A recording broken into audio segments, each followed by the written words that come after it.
During Thanksgiving dinner at my son-in-law's family mansion, his father threw a glass of red wine in my daughter's face. His son laughed and said, "Thanks, Dad. Maybe that'll teach her some respect." I felt my hands grip the armrest of my chair. I stood up, excused myself, and walked to the hallway.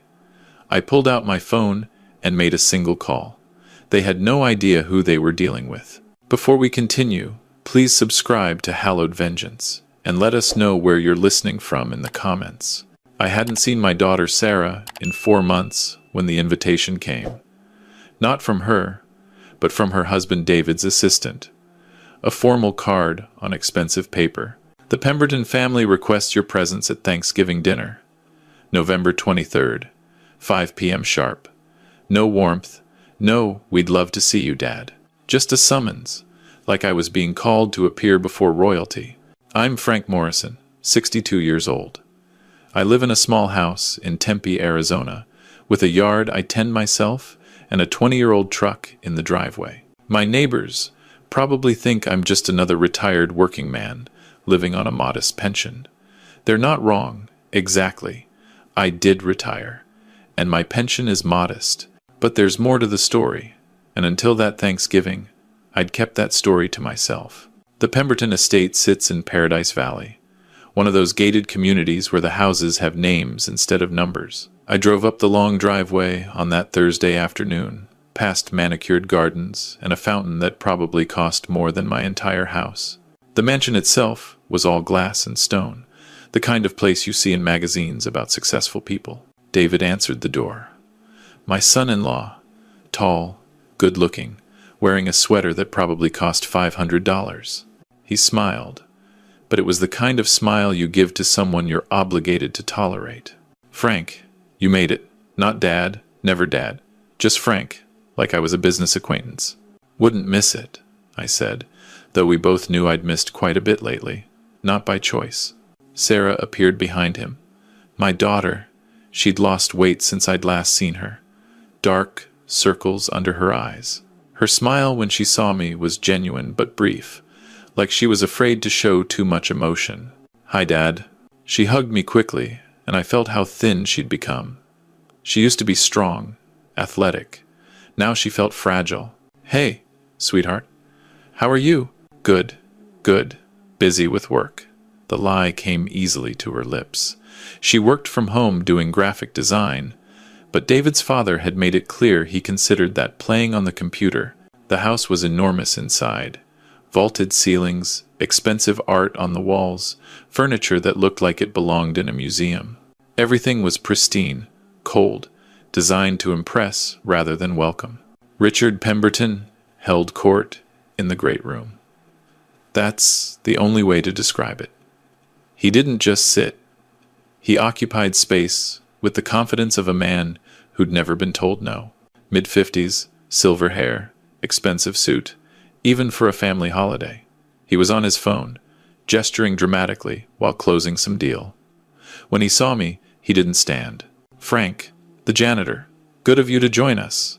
He said it with a smile, but the word janitor carried weight. Dismissal, condescension.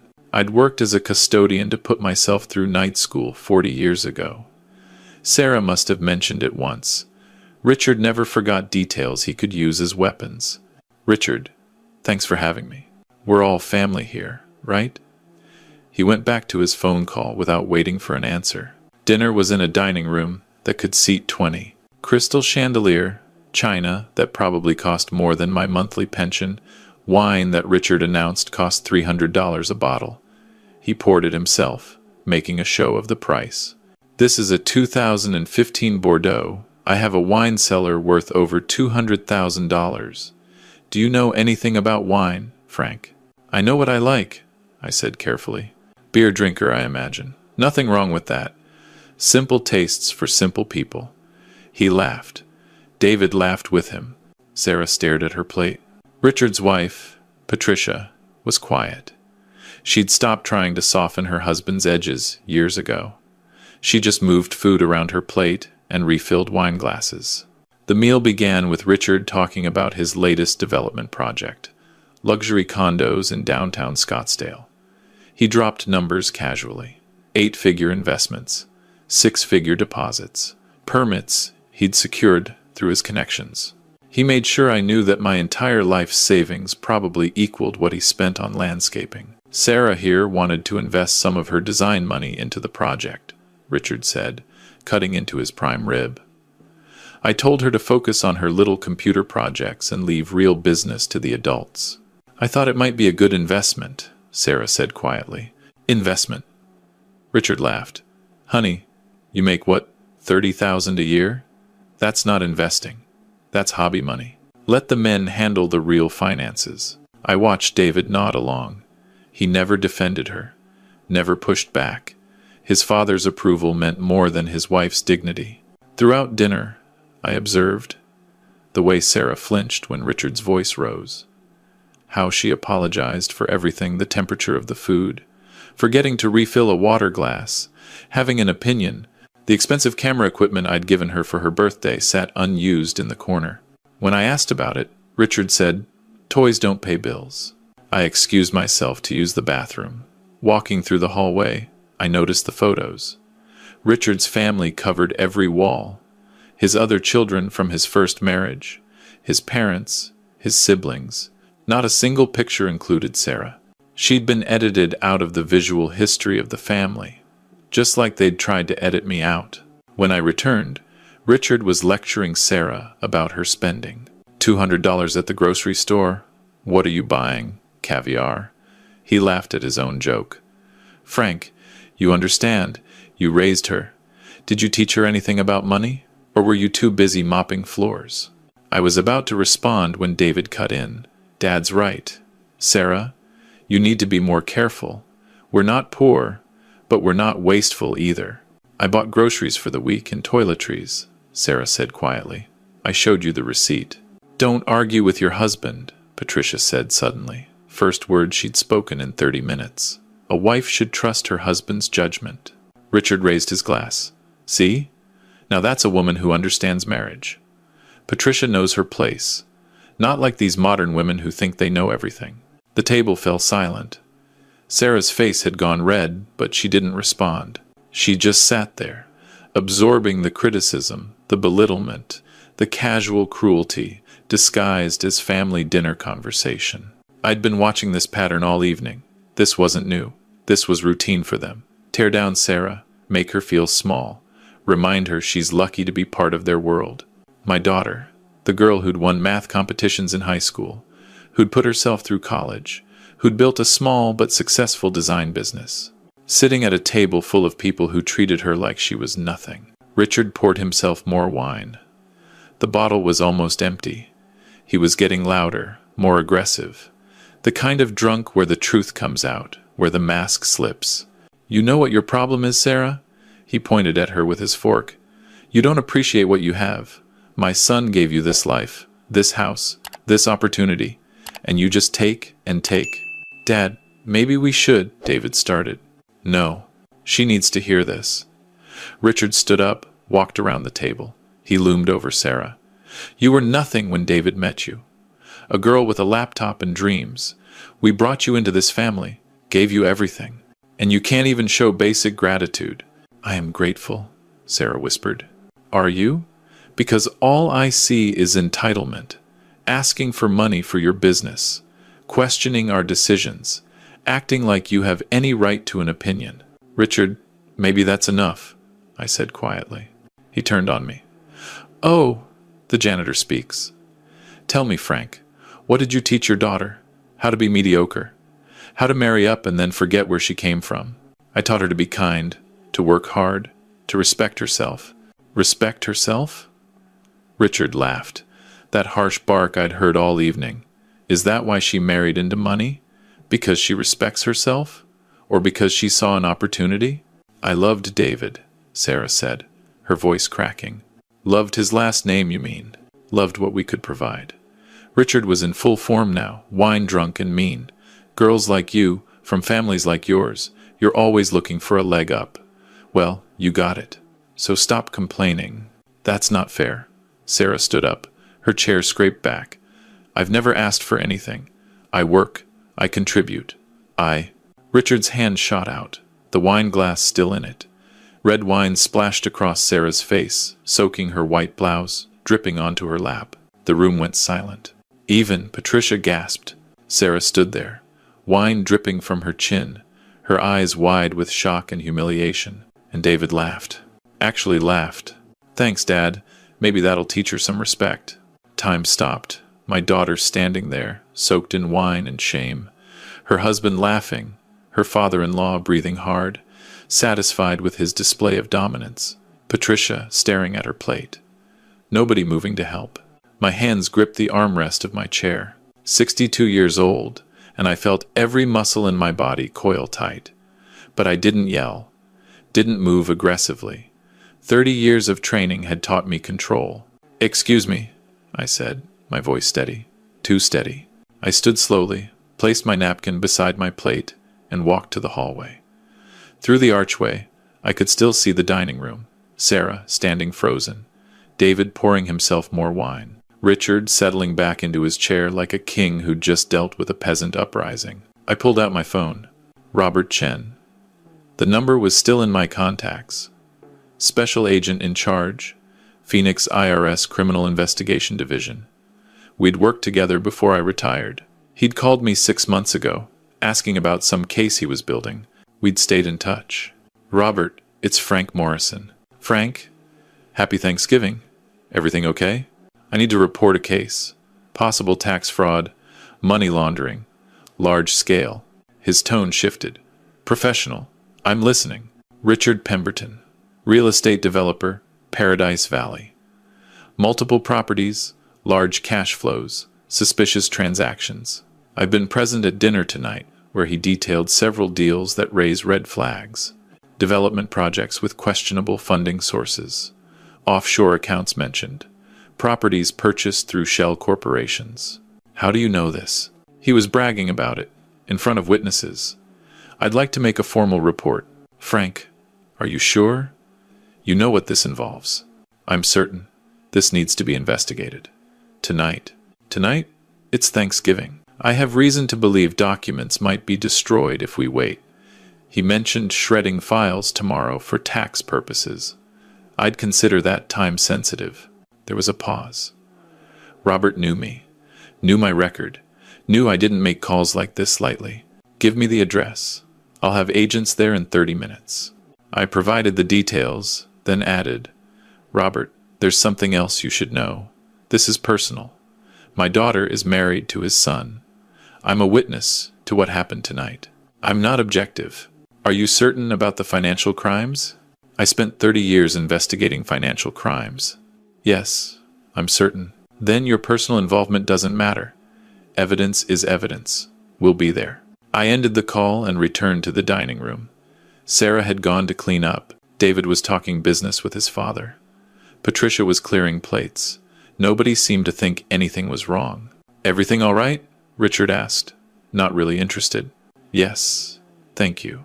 I just needed to make a call." "Working on Thanksgiving?" He smirked.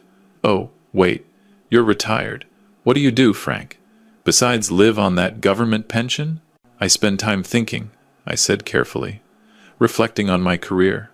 The cases I worked, the people I met." "Fascinating," Richard said with exaggerated interest. "David, get your father-in-law a beer. That's more his speed than this wine." 20 minutes passed. Sarah returned wearing a different shirt, her eyes red from crying. She sat down quietly, avoiding everyone's gaze. The doorbell rang. Patricia stood. "Who would come by on Thanksgiving?" "Probably neighbors," Richard said dismissively. "Tell them we're busy." Patricia walked to the front door. We heard it open, heard her sharp intake of breath. "Good evening, ma'am. I'm Special Agent Robert Chen, IRS Criminal Investigation Division. We have a warrant to enter and investigate financial records for Richard Pemberton." Patricia's voice was shrill. "What? This is Thanksgiving. This is our home. You can't just—" "Ma'am, we have a warrant signed by a federal judge. Please step aside." 5 agents in dark suits entered. Robert led them, his expression professional. He scanned the room, saw me, gave the slightest nod. "What the hell is this?" Richard was on his feet. "This is harassment. This is—" "Mr. Pemberton, I'm Special Agent Chen. We received a credible report of tax fraud, money laundering, and financial crimes. We have a warrant to search these premises and seize financial records. A report? From who? From Mr. Frank Morrison. Robert gestured to me. He contacted us this evening with detailed information about your business practices. Richard's face went purple. Frank, you called the IRS on me? On Thanksgiving? David stood up. Dad, who is Frank Morrison? Why would they listen to him?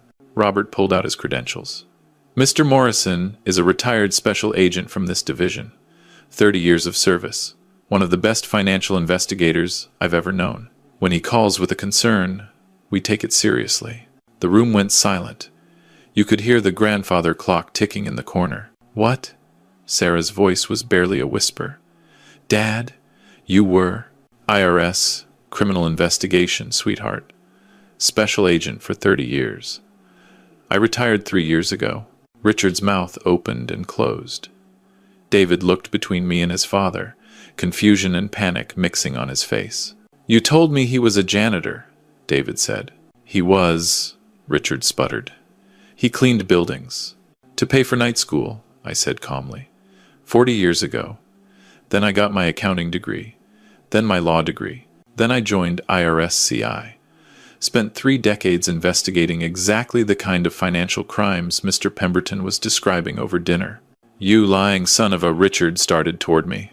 Sir, I'd advise you to remain calm, Robert said, stepping between us. We have agents searching your office right now. I'd also like to inform you that you're being recorded.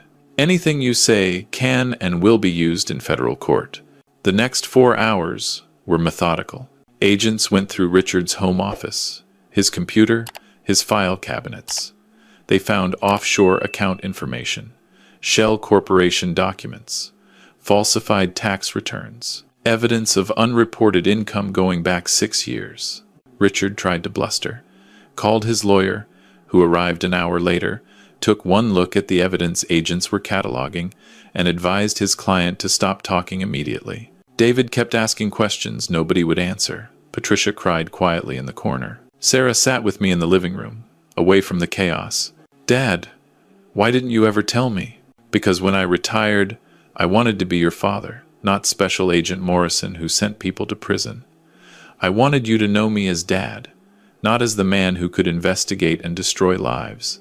But all these years, they treated you like you were nothing. I let them.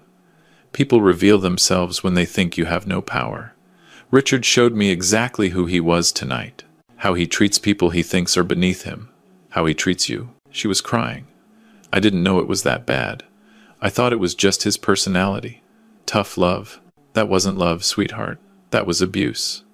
And when he threw that wine in your face, when David laughed, I paused, keeping my voice steady. I couldn't let that stand. What happens now? Robert approached us. Miss Morrison Pemberton, we'll need a statement from you about your knowledge of your father-in-law's business practices. I don't know anything, Sarah said quickly. That's fine. We just need to document that. It's procedure. He looked at me. Frank, good work tonight. Preliminary search confirms everything you suspected. This is going to be a major case. By 11 p.m., agents were loading boxes of documents into vans. Richard and Patricia stood in their grand entryway, watching their world get packed up. David was on the phone with attorneys, his voice high and panicked. Sarah, I said quietly, get your things. You're coming home with me. But David is going to have his own problems soon. You need to be somewhere safe. She hesitated, then nodded. We went upstairs to the bedroom she shared with David. She packed quickly. Clothes, laptop, the camera equipment she'd stopped using. The important things. David appeared in the doorway. Where are you going? To stay with my father for a while. Sarah, we need to talk about this. We can work through. You laughed, she said, her voice steady now. Your father threw wine in my face, and you laughed. You said maybe it would teach me respect. Dad was upset. You shouldn't have argued with him. I didn't argue. I existed, and that was too much for him. For you, don't be dramatic. This is about your father causing problems. Calling the IRS on Thanksgiving? What kind of person does that? I spoke from the hallway. The kind who watched his daughter get abused and decided documentation was more effective than violence. David's face hardened. You destroyed my family. Your father destroyed himself. I just reported crimes. The IRS found evidence because the crimes existed. I didn't plant that evidence, David. He created it. We left that night. Sarah followed me in her car to my small house in Tempe. The house Richard had called inadequate. The house that was about to become a refuge. In my living room, with cheap furniture and walls that needed painting, Sarah finally broke down. What do I do now, Dad? You rebuild. You remember who you were before you met them. You remember that you're strong. I feel so stupid. I let them treat me that way. Abuse is gradual. They wear you down slowly, make you think it's normal. It's not your fault. What happens to Richard? To David? That depends on what the investigation finds. But Sarah, that's not your concern anymore.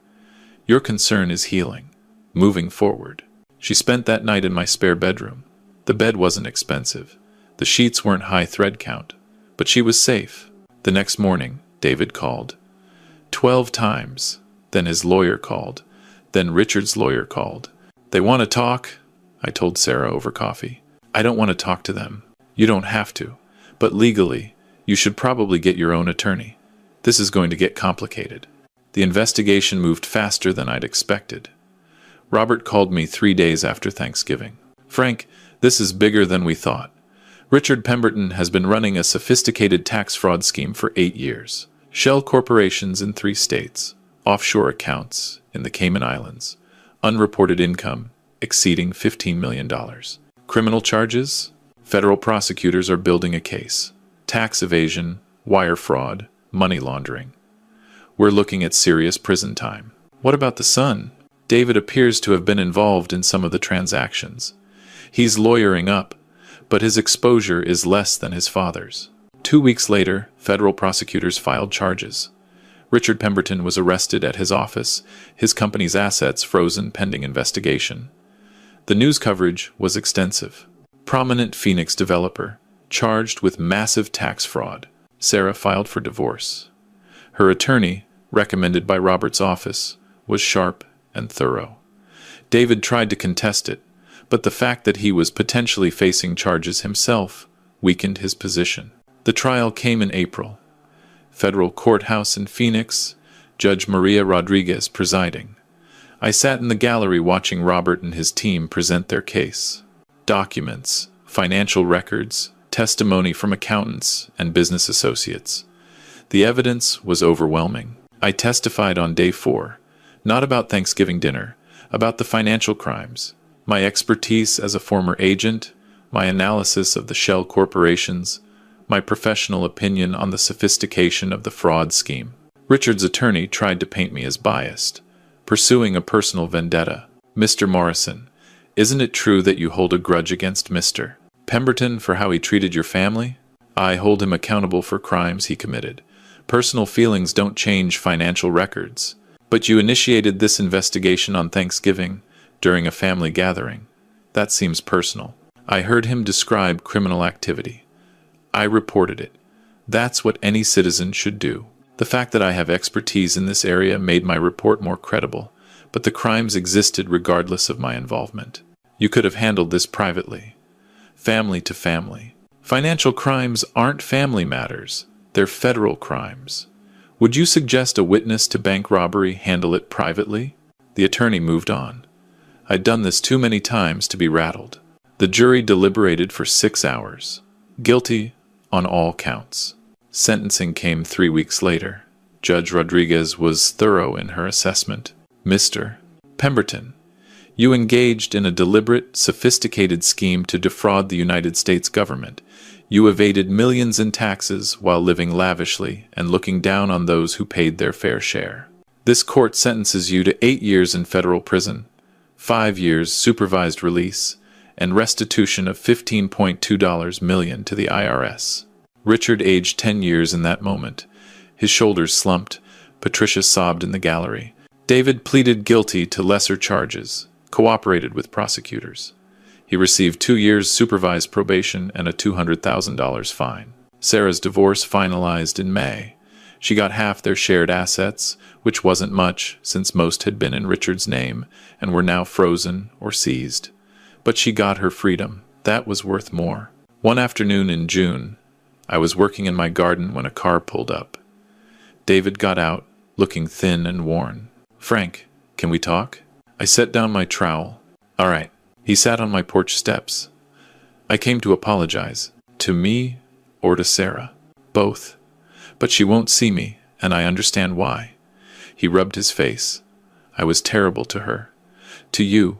I let my father control everything. I thought if I pleased him, if I sided with him, he'd respect me. But he only respected power, and I had none. You had the power to protect your wife. You chose not to. I know. I was weak and cruel, and I'm sorry." I studied him. He looked genuinely broken. Prison sentence hanging over him, family name destroyed, marriage ended. The price of enabling a tyrant. Apologies don't erase harm, David. They acknowledge it. What you do next is what matters. I'm in therapy, twice a week, working on everything. I know I can't fix what I broke, but I'm trying to understand why I broke it. That's a start. Do you think Sarah will ever forgive me? That's not my question to answer. Forgiveness is a gift. No one is owed that gift. You hurt her deeply. You laughed when your father humiliated her. She may never forgive that. And she doesn't have to. He nodded, crying now. I just wanted you to know I understand what I did, what we did, and I'm sorry. After he left, I called Sarah. She was renting a small apartment in Scottsdale, rebuilding her design business, thriving in ways she hadn't in years. David came by, I told her. How did he seem? Broken, apologetic. Whether it's genuine or just desperation, I can't say. Do you think I should see him? Only if you want to. Only if it helps you heal. Not because you feel obligated. I don't think I'm ready. Maybe not ever. That's okay, sweetheart. You get to decide who has access to your life. That evening, sitting on my porch with a cold beer, I thought about what Robert had said months ago. When Frank Morrison makes a call, we listen. People think power is about being loud, about dominating rooms, about making others feel small. Richard thought that. He mistook cruelty for strength, wealth for wisdom. But real power is different. It's knowledge, documentation, understanding systems, knowing when to stay quiet and when to act. Richard never understood that. He saw a retired janitor with a modest pension. He never saw the federal agent who'd built careers on finding exactly what Richard had spent years hiding. Sarah came over for dinner the next week. She'd gained weight back. The dark circles were gone. She was laughing again. "Dad, I got a new client, a major one. They saw my work and offered me a 6-month contract. That's wonderful. It pays more than I made all last year." She paused. "You know what the funny thing is? Richard always said my design work was worthless, that it wasn't real business. But I'm building something that's mine, something honest. That's the difference. You build on truth. He built on lies. Your foundation is solid. His collapsed the moment someone examined it. Did you know? When you made that call on Thanksgiving, did you know how big it would get? I knew he was committing crimes. I knew they needed to be reported. The magnitude? That surprised even me. But Sarah, I didn't do it to destroy him. I did it to protect you. I know, and I'm grateful. Even though it's been hard, seeing everything fall apart, watching David struggle. I'm grateful. Justice isn't supposed to feel like celebration. It's supposed to feel like balance restored. We ate dinner in my small kitchen. Simple food, simple conversation. She told me about her clients, her new apartment, her plans for the future. Later, washing dishes, she said, "I wish you'd told me about your career, about who you really were. Would it have changed anything? Would you have married David if you'd known? Maybe, maybe not. But I would have felt less alone. I would have known I had someone in my corner who understood things, systems, how to fight back. You always had someone in your corner. You just didn't know what tools were in my toolbox." She hugged me then, tightly. "Thanks for using those tools. Always, sweetheart. Always. 6 months later, I was trimming hedges when Sadie Martinez from down the street stopped by. She'd lived in the neighborhood 20 years, knew everyone's business. Frank, I saw the news. That developer who went to prison? That was your son-in-law's father? Yes. And you're the one who reported him? I witnessed crimes being committed. I reported them to the appropriate authorities. She studied me with new interest. People are saying you used to work for the IRS. That you were some kind of investigator. I was a special agent for 30 years. Now I'm retired. Why didn't you ever mention it? Didn't seem relevant. I'm not that person anymore. I'm just Frank, tending his garden, living quietly. Quietly, she smiled. Frank, you took down a millionaire and sent him to federal prison. That's not what I'd call quiet. I reported a crime. The justice system did the rest. After she left, I thought about what it meant to be known. For 30 years, I'd been Special Agent Morrison, a name that made criminals nervous, that opened doors, that carried weight. Then I retired and became just Frank, the guy with the old truck who mowed his own lawn. Richard had looked at me and seen nothing worth respecting, just a working-class retiree with no status, no power, no significance. He'd treated me and my daughter accordingly. He never understood that power doesn't disappear. When you retire, knowledge doesn't evaporate. Skills don't vanish. I'd simply chosen to put them away, to live a quiet life, to be present for Sarah without the weight of my career between us. But when it mattered, when my daughter needed protection, I picked up those tools again. I made one call, and everything changed. Not because I was vindictive, not because I wanted revenge, but because justice matters, because documentation matters, because protecting the people you love matters more than keeping secrets about who you used to be. Sarah thrives now. Her business is growing. She's dating someone new, someone kind. She's building a life based on her terms, her values, her strength. David is rebuilding too, trying to become someone different from the man who laughed while his wife was humiliated. Whether he succeeds, time will tell. Richard serves his sentence in a federal prison in California. He'll be there until he's 63. Maybe he'll learn something. Maybe he won't. That's not my concern anymore. Patricia divorced him while he was awaiting trial, took what assets remained and moved to Florida. I don't know if Sarah ever heard from her. Some relationships can't be repaired. On Sunday afternoons, Sarah comes over. We cook together, simple meals in my simple kitchen. We talk about her work, my garden, the neighbors, normal things, peaceful things. Sometimes she'll say, "Tell me a story from your IRS days." And I'll share something, a case I worked, a technique I used, the satisfaction of seeing justice done after months or years of investigation. But mostly, we just exist together, father and daughter. No drama, no chaos, no one throwing wine or laughing at cruelty. Just peace. And that, after everything, is what I fought for. Not revenge, not destruction, not the satisfaction of seeing Richard humbled, though I won't pretend that didn't feel appropriate. I fought for the quiet Sunday afternoons, the simple dinners, the freedom for my daughter to laugh without fear, to build without being torn down, to exist without apologizing for taking up space. That's what power is really for. Not dominating others, not proving superiority, but protecting the people you love and creating space for them to become who they're meant to be. Richard never understood that. He thought power meant making others feel small. He learned differently. And sitting here on my porch, 62 years old, drinking a beer and watching the Arizona sunset, I feel something I haven't felt in years. Complete peace. Because justice, true justice, isn't loud. It doesn't gloat. It doesn't parade its victories. It just restores balance.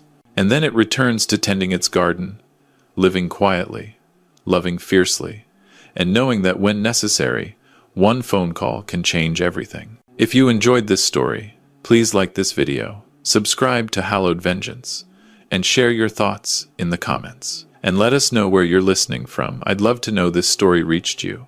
Thank you for listening.